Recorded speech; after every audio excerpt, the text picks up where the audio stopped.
உழவர் திருநாள். மனிதனும் மாடும் வாழ்கின்ற இடம் எங்கள் பயிர் நிலம். மாடு உழுது மனிதன் அழுது, இப்படி இஷ்டப்பட்டு கஷ்டப்பட்டு வாடும் எங்கள் உழைப்புதான் எங்கள் வாழ்க்கை. விளையாட்டு என்றாலும் நாங்கள் விளையாட்டாக எடுத்துக்கொள்கிறதில்லை. அதில் வீரம் உண்டு, வீரியம் உண்டு, வேதனை உண்டு. நாங்கள் விளையாட்டு கூட சிரித்து கொண்டு விளையாடுகிறதில்லை, சீரியஸாகத்தான் விளையாடுகிறோம். அதில் கஷ்டம் உண்டு, கோபம் உண்டு, வியர்வை உண்டு. ஏனென்றால் அது உழைப்பு, அது உழைப்புக்கு பின் வருகிற சந்தோஷம். இப்படி மாடு கட்டி வாழும் எங்கள் வாழ்க்கை. நாங்கள் மாடை மதிப்பதில்லை, மாடை கொடுமைப்படுத்துகிறோம் என்றெல்லாம் சொல்லுகிறது பீட்டா. பீட்டா என்றால் people for ethical treatment of animals. அதாவது விலங்குகளை ஒழுக்க முறையாக வளர்க்க வேண்டும் என்ற ஒரு இயக்கம்.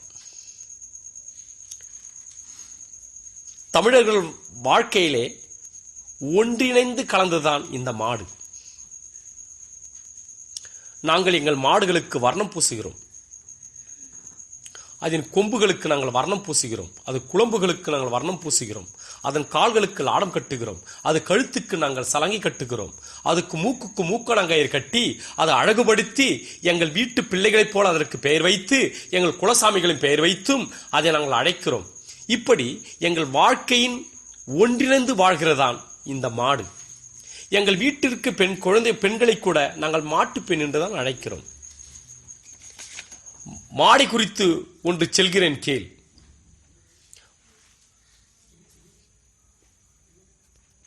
மனுநீதி சோழனின் வாழ்க்கையை கொஞ்சம் கேளுங்கள். பல வருஷங்களாக குழந்தை இல்லாத இருந்து, தவம் இருந்து, பல புண்ணிய காரியங்கள் செய்து,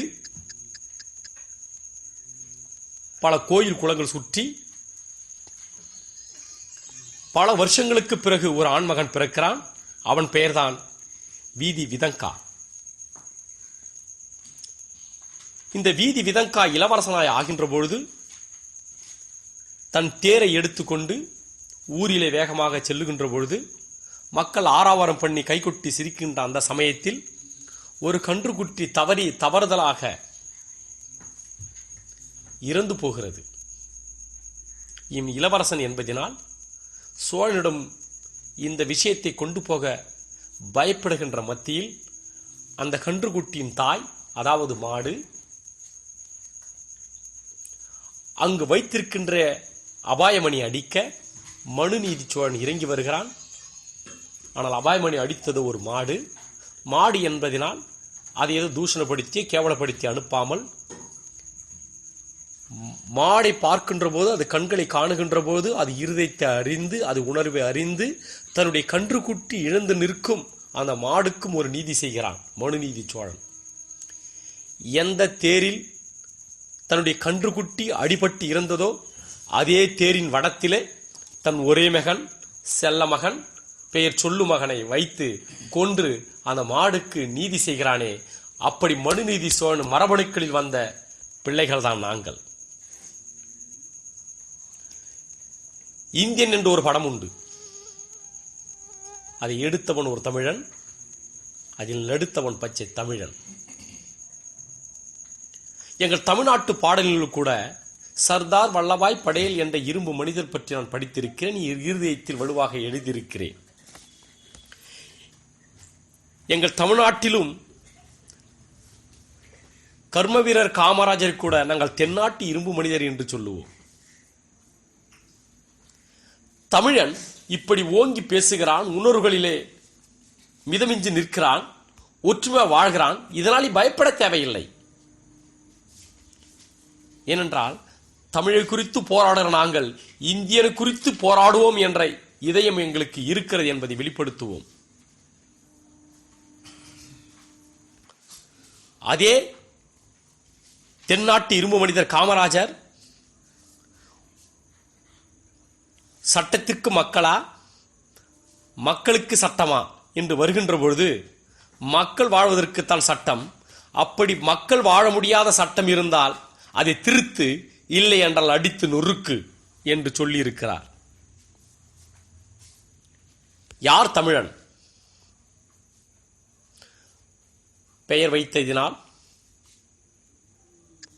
மண்ணில் பிறந்ததினால், மண்ணில் வாழ்வதினால், தமிழ் மொழி பேசுகிறதினால் அவன் தமிழன். ஆனால் இன்று முதல் இந்த ஜல்லிக்கட்டுக்கு ஆதரவாக யாரெல்லாம் கரங்களை தருகிறார்களோ அவர்கள் எல்லாரும் தமிழர்களே. தமிழுக்கு உயிர் கொடுப்போம், தமிழ் எங்கள் மூச்சு, தமிழ் பெயர் வைத்துக் கொண்டிருக்கிறேன், தமிழ் பெயர் படம்பெயர்களை வைத்துக் கொண்ட எல்லாம் சொல்லிக் கொண்டிருக்கிறேன். இன்று இவர்கள் இந்த ஜல்லிக்கட்டுக்கு ஆதரவு கொடுத்தால்தான் இவர்கள் தமிழர்கள். நீங்கள் உங்கள் கரங்களை நீட்டுங்கள். கடற்கரையில் அமர்ந்து கொண்டிருக்கும், அலைகள் மத்தியிலே படுத்து கொண்டிருக்கும் பல தலைகள், முதல் அமைச்சர் சமாதியின் மத்தியிலே அமர்ந்திருக்கும், சமாதியாய் ஆனாலும் பரவாயில்லை என்று அமர்ந்திருக்கும் வருங்கால முதலமைச்சர்கள்,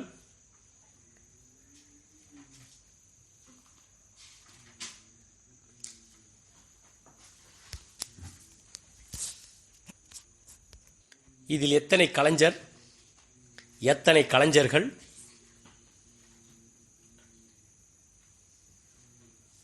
நான் பிரதமரை மதிக்கவில்லை என்று சொல்கிறார்களாம். மதிக்க தெரிந்தவரை மதிக்க தகுந்தவர். ஆம்,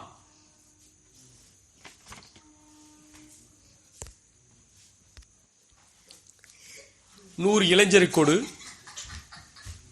என்று சொன்ன விவேகானந்தர் எங்கே? சிறுவர்கள் வருங்கால தூண்கள் என்று சொன்ன அப்துல் கலாம் எங்கே? தனி மனிதனின், சிறுவரின், இளைஞர்களின் உணர்வை அறியாத பிரதமர் எங்கே?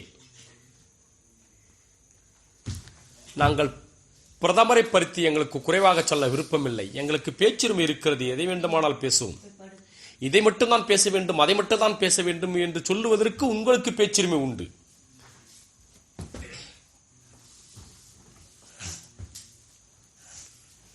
நான் யார் என்று அறிய நீங்கள் ஆசைப்படுகிறீர்களா? என் பெயர் ஜல்லிக்கட்டு. என் பெயர் மட்டுமல்ல, இன்று கலந்து கொண்டிருக்கின்ற ஒவ்வொரு தமிழரும், தமிழச்சின் பெயரும் ஜல்லிக்கட்டு.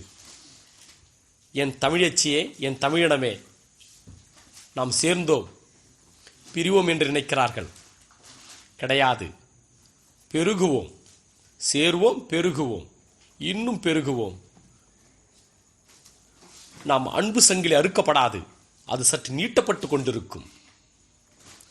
நீங்கள் உங்கள் அலுவலகங்களுக்கு திரும்புகின்ற போதும், உங்கள் பள்ளிக்கூடங்களுக்கு திரும்புகின்ற போதும், உங்கள் கல்லூரிகளுக்கு திரும்புகின்ற போதும், நீங்கள் உங்கள் பெயர்களை எழுதும் இடத்தில் நீங்கள் ஜல்லிக்கட்டு என்று உங்கள் அடையாள குறிப்புகளை எழுதுங்கள்.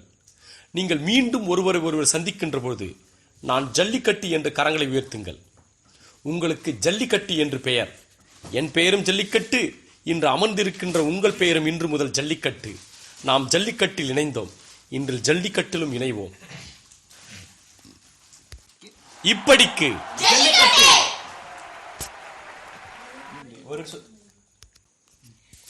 வாடி வாடி மோடி, நீ மூடிக்கிட்டு போடி.